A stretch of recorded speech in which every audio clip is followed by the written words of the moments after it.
Hello everyone, আসসালামু আলাইকুম। Welcome back to my YouTube channel Tanu cooking and blog চ্যানেলে সবাইকে স্বাগত। তো বন্ধুরা, আজকে আমি তোমাদের সাথে শেয়ার করব বেতো শাকের পরাঠা রেসিপি। তো আশা করি তোমাদের খুব ভালো লাগবে। প্লিজ বন্ধুরা একটা লাইক দিয়ে ভিডিওটি কন্টিনিউ করার চেষ্টা করবেন। খুব সুন্দর, ঠান্ডার দিনে কিন্তু এই রেসিপিটি পরাঠাটা খেতে কিন্তু দারুণ লাগে। আমরা অনেকেই শাক সবজি দিয়ে পরাঠা বানিয়ে থাকি, কিন্তু বেতো শাক দিয়ে আমি এই পরাঠাটা বানিয়ে তোমাদের সাথে শেয়ার করব। তো আশা করি তোমাদের খুব ভালো লাগবে। আর প্লিজ বন্ধুরা পুরো ভিডিওটি দেখতে থাকবেন, আমি কিভাবে পরাঠাটা বানাই বেতো শাক দিয়ে। তো দেখতে পাচ্ছেন এদিকে আমি কিন্তু শাক নিয়ে নিয়েছি। শাকগুলো ভালোভাবে ধুয়ে পরিষ্কার করে নিয়েছি। এদিকে একটা প্যান বসিয়ে দিয়েছি, আমি ছোক লাগাবো। ছোক লাগার জন্য একটা প্যান বসিয়ে দিয়েছি, এর মধ্যে সরষের তেল দিয়ে দিলাম। তেলটা হিট হয়ে গেছে, এর মধ্যে গোটাল জিরে দিয়ে দিলাম। গোটাল জিরে থেকে সুন্দর একটা ফ্লেভার চলে এসেছে। এখন পেঁয়াজ দিয়ে দিয়েছি। পেঁয়াজ, কাঁচা লঙ্কা, আদা, রসুন সব কিছু দিয়ে কিন্তু আমি একটু ফ্রাই করে নিচ্ছি। এখন স্বাদ মতো লবণ আর হলুদ পাউডার দিয়ে দিলাম।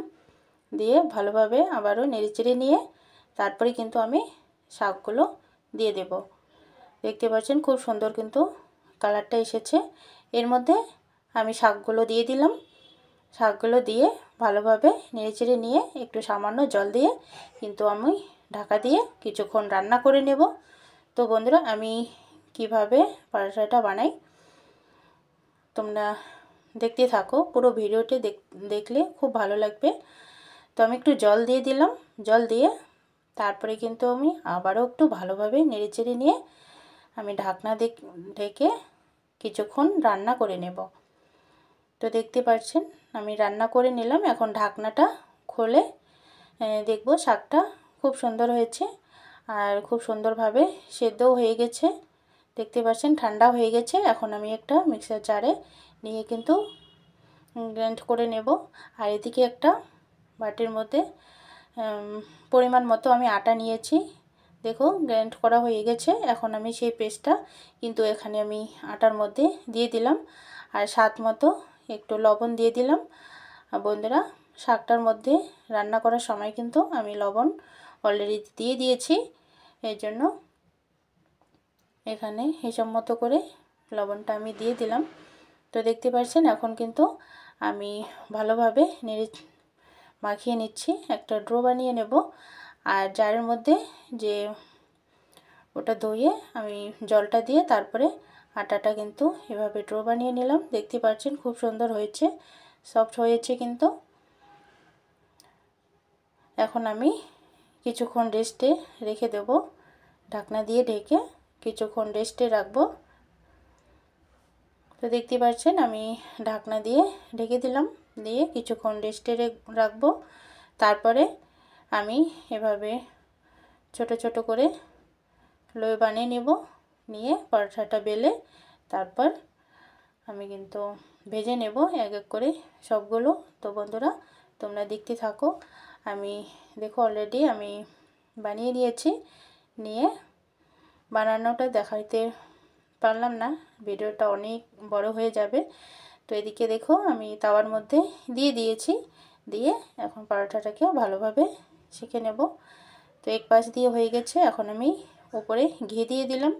দিয়ে একটা ব্রাশ দিয়ে এভাবে ব্রাশ করে দেব।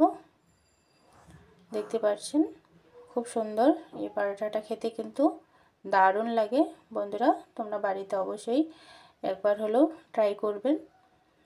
তো আমার এক পাশ হয়ে গেছে, এপাশ দিয়েও আমি একটু ঘি লাগিয়ে ব্রাশ করে দেব। তো এভাবে আমি সবগুলো পরোটা কিন্তু আমি এক এক করে ভেজে নেব। দেখতে পাচ্ছেন খুব সুন্দর ফুলো ফুলোভাবে পরোটাটা কিন্তু তৈরি হয়ে গেল খুব সহজেই আর খুব কম সময়ের মধ্যেই কিন্তু আমি ঝটপট করেই কিন্তু বানিয়ে নিলাম। তোমরাও একবার বাড়িতে এভাবে ট্রাই করো, দেখবে খেতে কিন্তু দারুণ লাগবে। দেখতে পাচ্ছেন খুব সুন্দরভাবে কিন্তু আমি সেঁকে নিচ্ছি পরোটাগুলো। সবগুলো পরোটা এভাবে এক এক করে ভেজে নেব। হয়ে গেছে। এখন আমি কিন্তু একটা পাত্রের মধ্যে রেখে দিচ্ছি। এভাবে আমি সবগুলো পরোটা ভেজে নেব।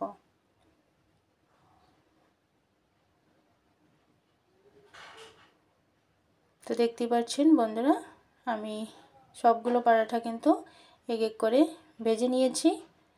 খুব সুন্দরভাবে একদম সফট হয়েছে।